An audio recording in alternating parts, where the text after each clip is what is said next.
اکثر کہا جاتا ہے کہ تاریخ فاتح لوگ لکھتے ہیں، ہے نا؟ لیکن ان لکھی ہوئی کہانیوں کے پیچھے کیا ہے؟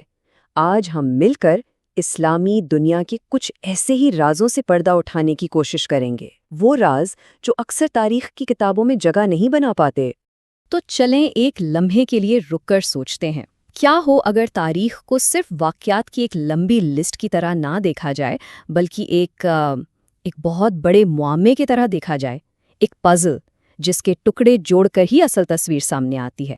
ہمارا پہلا قدم ہوگا سرکاری کہانی سے ذرا ہٹ کر دیکھنا، ان داستانوں کو ڈھونڈنا جنہیں وقت کی دھول نے کہیں چھپا دیا ہے۔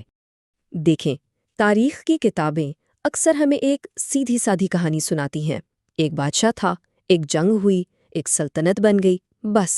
لیکن اس سادگی کے پیچھے اصل کہانیاں، لوگوں کی زندگیاں اور وہ حیران کن تفصیلات چھپی ہوتی ہیں جنہیں اکثر نظر انداز کر دیا جاتا ہے۔ تو ہماری کھوج اصل میں یہیں سے شروع ہوتی ہے۔ اچھا، تو سوال یہ ہے کہ یہ بھولی بسری کہانیاں ملیں گی کہاں سے؟ چلیں اپنی تحقیق کا آغاز کرتے ہیں ٹھوس شواہد سے، یعنی قدیم قلعوں سے، جن کی دیواروں نے صدیاں اپنی آنکھوں سے دیکھی ہیں۔ یہ صرف پتھر اور گارے کے ڈھانچے نہیں ہیں، نہیں، یہ خاموش گواہ ہیں۔ تو اصل سوال یہ ہے کہ اگر یہ دیواریں بول سکتیں تو یہ ہمیں کیا بتاتیں؟ وہ کون سی کہانیاں سناتیں جو تاریخ کی کتابوں میں نہیں لکھی گئیں؟ چلیں ایک صحرائی قلعے کی مثال لیتے ہیں۔ عام طور پر ہم سوچتے ہیں کہ قلعہ مطلب فوجی چوکی، لیکن اس کی کہانی کہیں زیادہ گہری ہے۔ اس کا سفر 500 قبل مسیح میں ایک تجارتی مرکز کے طور پر شروع ہوا، پھر 800 عیسوی میں یہ ایک بڑا اسلامی قلعہ بنا، اور سب سے حیران کن بات، 1200 عیسوی تک یہ سائنسی مشاہدات کا مرکز بن چکا تھا، یعنی یہاں سے ستاروں کو دیکھا جاتا تھا۔ یہ پرت در پرت تاریخ ہمیں بتاتی ہے کہ یہ جگہ صرف جنگ کے لیے نہیں تھی، یہ تو علم اور ثقافت کے گڑھ تھے۔ اور جب ماہرین نے ان دیواروں کے اندر کھوج لگائی تو جو ملا وہ واقعی حیران کن تھا۔ انہیں دور دراز کی تہذیبوں کے فن پارے ملے، جو اس بات کا ثبوت تھے کہ یہ قلعہ عالمی تجارت کا ایک اہم مرکز تھا۔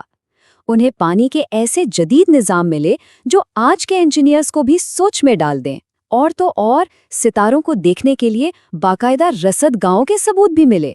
یہ سب کچھ اس دور کی اس ذہانت کا منہ بولتا ثبوت ہے جسے ہم اکثر بھلا دیتے ہیں۔ تو پتھروں نے تو اپنی کہانی سنا دی، لیکن اصل علم وہ تو الفاظ میں قید ہوتا ہے نا؟ تو اب ہم اپنی توجہ ان گمشدہ کتب خانوں اور نایاب مخطوطات کی طرف کرتے ہیں جہاں صدیوں کا علم بس دریافت ہونے کا منتظر ہے۔ ذرا اس عدد پر غور کریں، 3 لاکھ سے بھی زیادہ۔ یہ صرف ایک شہر ٹمبکٹو کے کتب خانوں میں موجود قدیم مخطوطات کی تعداد ہے۔ یہ کوئی ایک لائبریری نہیں ہے، یہ تو علم کا ایک پورا سمندر ہے جس کی گہرائیوں میں نہ جانے کیسے کیسے راز چھپے ہوئے ہیں۔ لیکن سوچنے کی بات یہ ہے کہ ان لاکھوں کتابوں میں سے کتنی کا آج تک ٹھیک سے مطالعہ کیا گیا ہے؟ ان کے بوسیدہ صفحات میں سائنس، فلسفے اور فن کے کون سے انقلابی راز چھپے ہو سکتے ہیں جو شاید دنیا کے بارے میں ہماری سمجھ کو ہی بدل کر رکھ دیں؟ چلیں بہت ہی زبردست مثال دیکھتے ہیں۔ ہمیں اسکولوں میں پڑھایا جاتا ہے کہ بصریات یعنی آپٹکس کی بنیاد 17ویں صدی میں یورپ میں رکھی گئی، لیکن جب ہم ان مخطوطات کو کھولتے ہیں تو ہمیں 11ویں صدی کے ابن الہیثم کی کتاب ملتی ہے جو روشنی پر ایسے تجربات سے بھری ہے جو اپنے وقت سے صدیوں آگے تھے۔ بالکل اسی طرح الجبرا کا سہرا اکثر یونانیوں کو دیا جاتا ہے، لیکن 9ویں صدی کے الخوارزمی کی کتاب اس علم کو ایک منظم شکل دیتی ہے۔ یہ مخطوطات یہ صرف کتابیں نہیں، یہ تاریخ کو دوبارہ لکھنے کی طاقت رکھتے ہیں۔ انہی مخطوطات میں ہمیں زج جیسی چیزیں ملتی ہیں۔ اب یہ زج کیا تھا؟ آسان لفظوں میں سمجھیں تو یہ ستاروں کا ایک انتہائی تفصیلی اور درست نقشہ تھا، ایک طرح کا قدیم جی پی ایس جو سیاروں اور ستاروں کی حرکت کا حساب اتنی کمال درستگی سے کرتا تھا کہ آج بھی عقل دنگ رہ جاتی ہے۔ یہ صرف حساب کتاب نہیں تھا، یہ کائنات کو سمجھنے کی ایک گہری سنجیدہ کوشش تھی۔ تو ہم نے پتھروں کی زبان بھی سنی اور مخطوطات کے اوراق بھی پلٹے، لیکن کیا ہو اگر تاریخ کا سب سے بڑا راز ہماری آنکھوں کے بالکل سامنے چھپا ہو؟ اب ہم اپنی تحقیق کا رخ ان ثقافتی علامتوں اور کہانیوں کی طرف موڑتے ہیں جو ایک پوری تہذیب کی روح کو اپنے اندر سموئے ہوئے ہیں۔ کہتے ہیں کہ ایک علامت ایک پوری کہانی ہے جسے ایک تصویر میں سمیٹ دیا گیا ہو، اور یہ بات بالکل سچ ہے۔ یہ جو ڈیزائنز ہم دیکھتے ہیں یہ محض سجاوٹ نہیں ہے، یہ ایک تہذیب کے عقائد، ان کے فلسفے اور ان کی پوری تاریخ کا خلاصہ ہے۔ آئے ایک عام سے نظر آنے والے اسلامی ہندسی ڈیزائن کو سمجھنے کی کوشش کرتے ہیں۔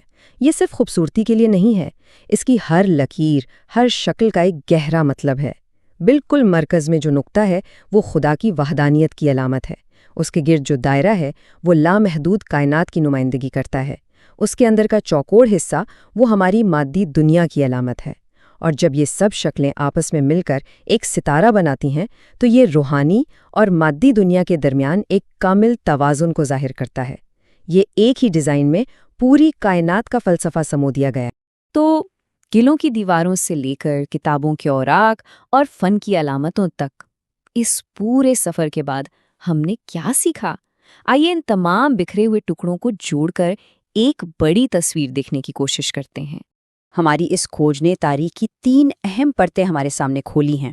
پہلی پرت ٹھوس شواہد کی، جہاں قدیم قلعے ہمیں تجارت اور ٹیکنالوجی کی ایک بالکل مختلف بھولی بسری تاریخ دکھاتے ہیں۔